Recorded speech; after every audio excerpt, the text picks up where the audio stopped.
Si quieres tu casa, pregúntale a Lender. Herbert y Johanna, ellos te van a entender. ¿Qué pasaría con tu transacción si la apreciación de la propiedad que estás comprando viene por debajo del precio que se estipuló en el contrato? Esa es la pregunta del día de hoy. ¿Qué tal si empezamos con esta explicación, Herbert? ¿Qué pasa en estos casos en los que la apreciación de la propiedad viene por debajo del precio que se estipuló en el contrato? ¿Cuál es el resultado? En este caso, la única solución es que esta transacción se cancela o cómo se puede manejar. Wow, excelente, me encanta. Estos son los momentos de tensión en una transacción de compra de real estate donde viene ese, ¿verdad? Ese momento de que, oh my God, la apreciación de la propiedad va a, de alguna manera, llegar hasta el precio de venta. Digamos, la casa se está vendiendo en 400,000 y queremos que esa apreciación, ese reporte de apreciación, ese famoso appraisal, venga por el o iguale el precio de compra, porque en otras palabras, no queremos traer más dinero a la mesa de cierre. Entonces, creo Claro, que eso es parte de por dónde viene la cosa. claro que sí, pero ¿qué te parece si Cuéntame. para empezar con esta explicación vamos a dar como un pequeño resumen en realidad de lo que es la apreciación? Porque durante una transacción vemos dos tipos de inspecciones a la propiedad y algunas veces no todos los que nos ven o nos escuchan saben cuál es la diferencia, cuál es la apreciación, porque esta es importante o no. Entonces, ¿qué tal si esto lo dividimos en dos secciones? Primero, vamos a dar un pequeño resumen de lo que es la apreciación y por qué es importante. Y segundo, vamos a decir qué pasa cuando esta transacción o esta apreciación viene por debajo del precio que se estipuló en el contrato. ¿Te parece? Excelente. Entonces, comencemos con la tasación, apreciación, reporte de apreciación, appraisal, como se le conoce ya en Spanglish. ¿Qué es esto? Este es un reporte que ordenan los bancos por medio de una tercera parte que no está ligada a la transacción, vamos a llamarle de manera comercial, de manera de negocio o de manera directa. En otras palabras, este appraisal lo hace un inspector, una compañía que tiene cero interés en la transacción, y esto lo hacen con un solo motivo, y es para que este appraisal o este reporte sea totalmente imparcial. Ok, perfecto. ¿Y qué se busca en esta apreciación? Excelente. Entonces, vamos a verlo tan sencillo como esto. Yo te estoy vendiendo una casa. Yo puedo pedir la cantidad que yo quiera por esa casa. Vamos a apartar por un segundo lo que es la oferta y demanda, lo que debería ser un precio razonable, porque simplemente para qué voy a poner mi casa mucho más alta en el mercado de lo que se pudiera vender. Pero la realidad es que el precio, no hay una ley específica que obligue a alguien a simplemente poner un precio. Entonces, este precio, si el vendedor está trabajando con un agente de bienes raíces, lo más probable es que este precio sí se adapta o está a la par de cómo está el mercado.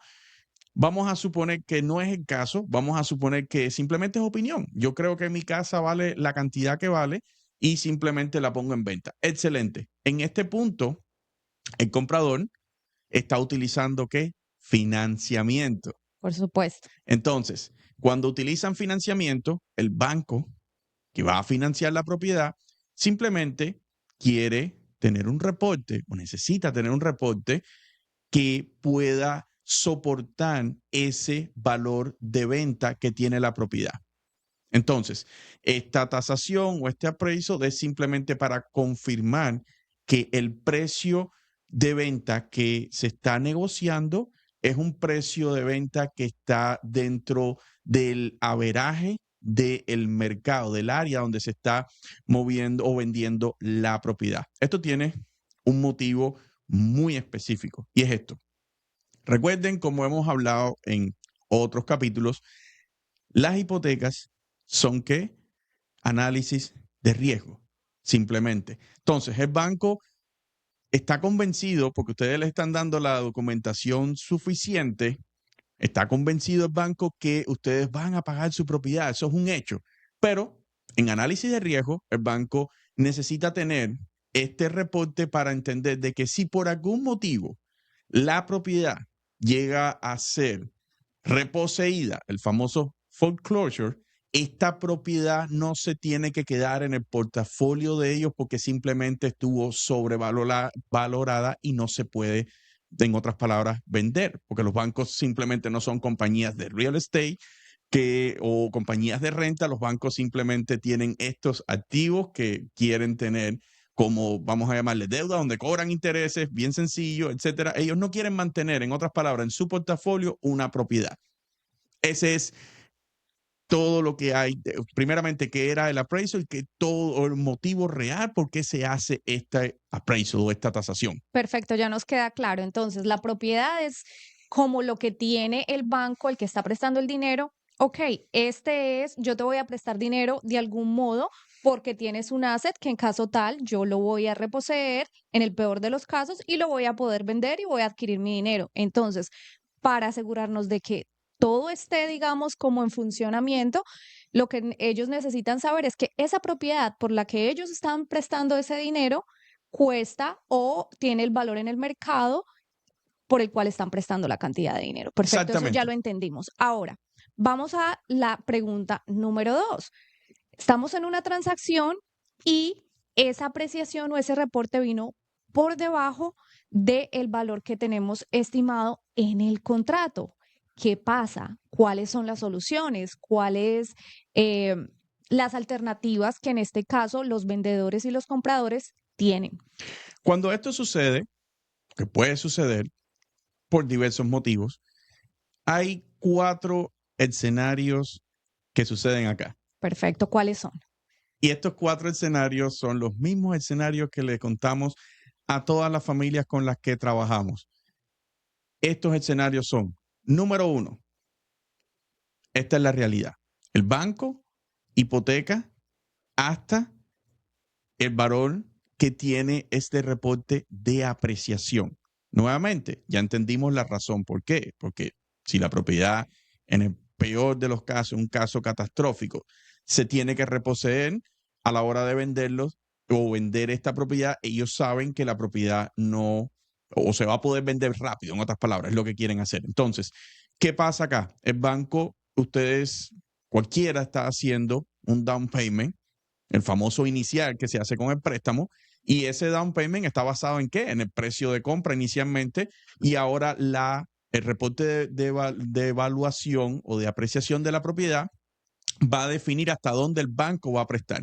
Entonces, si el banco está prestando el famoso 95%, aquí estamos hablando, vamos a hacerlo al revés porque para ustedes estoy seguro que es mucho más cómodo entender, el 5% de inicial es lo que yo estoy dando, el banco está financiando la otra parte. Bueno, esa otra parte que está financiando el banco está de alguna manera respaldada por este reporte. Si no está respaldada por este reporte y es un 5% menos, ¿qué quiere decir? El comprador tuviera que traer a la mesa un 5% extra. Su down payment o su inicial se convertiría en vez de un 5, un 10, por dar un ejemplo cualquiera. En otras palabras, el comprador tuviera que traer dinero extra a la transacción para poder llegar al precio de venta. Ese es el escenario número 1.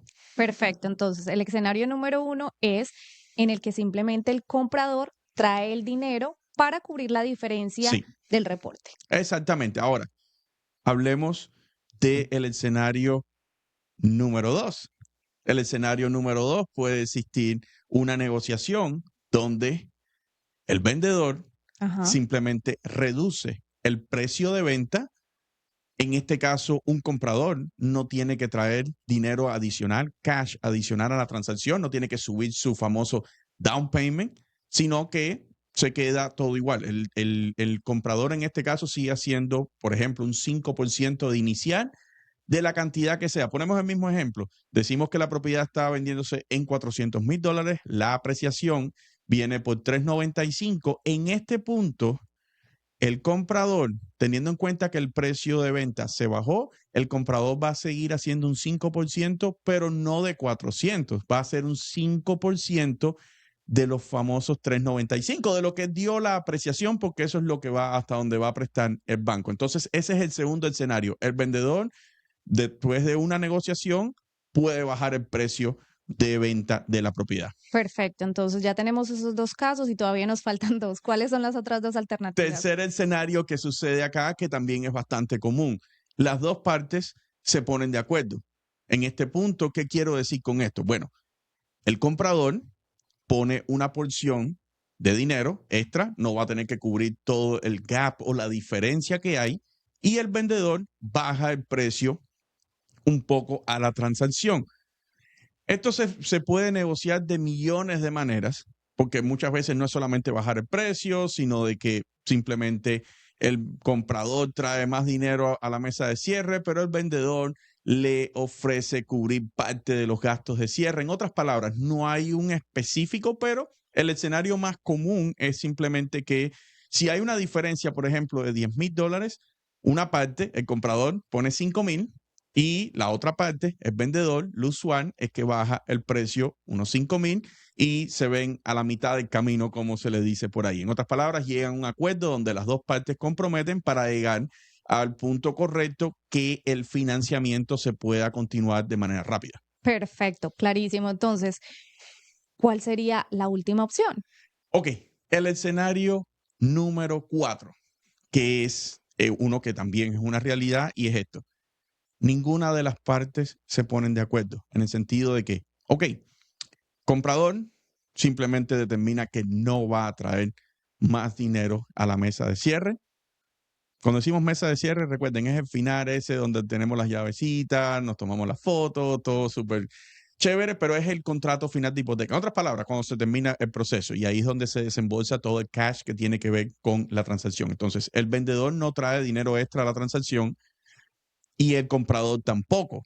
Las dos partes deciden que no van a comprometer esta parte en poner más down payment y esta otra parte en bajarle el precio a la propiedad o darle cualquier tipo de compensación, llámale, se le acredita dinero en el cierre a los compradores. Entonces, cuando esto sucede, existe una cláusula en el contrato donde la transacción se puede cancelar y deja de existir este contrato de compraventa donde las dos partes estaban, vamos a decir, negociando. Ese es el escenario más catastrófico porque es verdad, o sea, cuando ponemos una oferta en una casa queremos que, por supuesto, queremos comprarla, si no, no hubiéramos puesto una oferta en esa propiedad y les aseguro, la mayoría 99.9% de los vendedores también quieren vender la propiedad, si no, no la hubieran puesto en el mercado. Este escenario puede existir porque simplemente las transacciones de real estate son simplemente una negociación. Alguien está vendiendo algo y alguien está comprando algo. Tiene que existir un acuerdo entre ambas partes en caso de que por algún motivo los términos que se tienen en ese contrato legal de compra-venta simplemente no se alineen. Por supuesto. Entonces, ya nos quedó clarísimo que en esta situación tenemos 4 opciones, pero tengo una pregunta adicional para ti. Esta es una situación que de algún modo no podemos asegurar que va a suceder en una transacción. Lo que sí podemos asegurar o sí podemos prever es un comprador quiere estar extremadamente preparado para cualquier situación. ¿Hay alguna manera antes de entrar en contrato que este comprador diga, bueno, yo quiero ver cuál es el máximo que yo puedo llegar, cómo me puedo preparar, porque, no sé, quiero tener opciones? ¿Eso sí se puede hacer durante la preaprobación? Sí, de hecho, no solamente durante la preaprobación te da, vamos a decir, un techo, por ponerle un nombre, de la cantidad o de la capacidad que tienes en papel para financiar. Llámale pago mensual, llámale precio de la propiedad. Ahora, durante el proceso de búsqueda de la propiedad, y aquí es donde definitivamente Pregúntale al lender hace la diferencia y esta es la manera correcta en la que se trabaja con una familia que está comprando una propiedad y es antes de poner ofertas, lo que compañías como nosotros, lo que nosotros hacemos con su agente de bienes raíces es hacer un análisis de la propiedad, identificar cuáles son los posibles, vamos a decir, escenarios, incluyendo estos de una posible o un posible gap, una posible diferencia entre el reporte de apreciación y el precio de compra, para que este comprador esté preparado para todos estos diferentes escenarios y saber exactamente cómo se va a manejar todo, incluso, y esta porción es bien importante, cómo se va a manejar la oferta, porque todo esto se puede de alguna manera prever, como bien mencionaste, mucho antes del momento en el que se recibe el reporte. Ahora, hay algo que es una realidad y es que el número exacto nunca se tiene, no porque sea un secreto, es porque simplemente recuerden, hay una tercera parte que está dando una opinión. Esta tercera parte está totalmente certificada y, vamos a decir, regulada por el state regulator, incluso, vamos a llamar, generalmente esto es a nivel de estado. En otras palabras, legalmente puede dar una opinión del mercado. Existen situaciones donde se puede incluso refutar esa opinión del mercado o no, pero de nuevo, todos estos escenarios, la realidad es que se pueden ver bastante adelantados en el momento que se está poniendo una oferta, y eso lo hace la diferencia el equipo de financiamiento con el que está trabajando, que hace equipo con su equipo de real estate, con su realtor. Es una combinación, el famoso lender realtor, y en este punto es donde el realtor dice, ok, vamos a preguntarle al lender, pregúntale al lender, what's going on, cómo vamos a hacerlo, y ese es el resultado positivo que muchas familias simplemente pueden experimentar.